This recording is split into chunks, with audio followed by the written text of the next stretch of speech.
Ammonium carbonate grains 3, ammonium chloride grains 15, syrup aromat minimums 15, tincamp K minimums 10, aquachlorof add to half an ounce. Those were the ingredients per dose.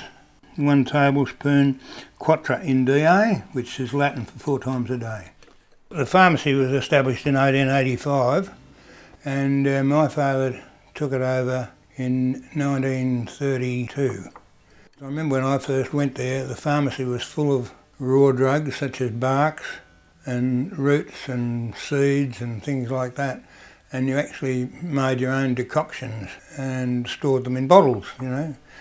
My father had a special jar labelled ADT, and every time he made an ointment, if there was a little bit over, he always used to put it in this jar. It was called ADT, meant any damn thing. And I don't know that he ever sold any of it, but the jar just kept getting fuller and fuller. And also when you took the lid off, it had a very nice pharmaceutical smell.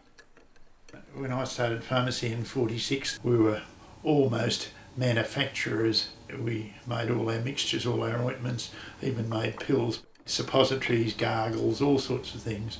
We made tinctures, which were alcoholic solutions of vegetable drugs, and we went right to the basics and made a lot of those things. You would be using your mortar and pestle, you'd be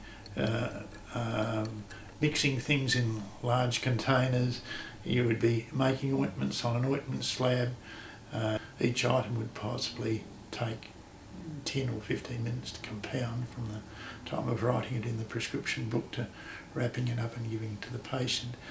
But the time taken to produce the article was spent in the place where the article was sold to the patient. Now it's done somewhere else, packaged and everything somewhere else, and really the time that you have put into the thing that you sell is very little.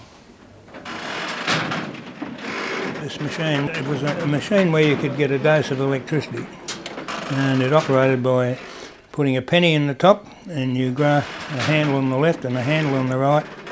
It's actually worked from a sparking coil, just like a coil in a car, and you could feel the electricity going through. It was quite significant. But it wasn't harmful, although obviously it went out of favour because it was sort of put into the back rooms. For some stupid reason, one day I decided I'd try using a transformer from the AC mains, and I hooked that up to the machine, and as soon as I pulled the handle up, it threw me across the floor, and I dragged the machine with me, and I think that pulled the cord out of the power plugs, and that's probably what saved me. But it was really strong, but I never did it again.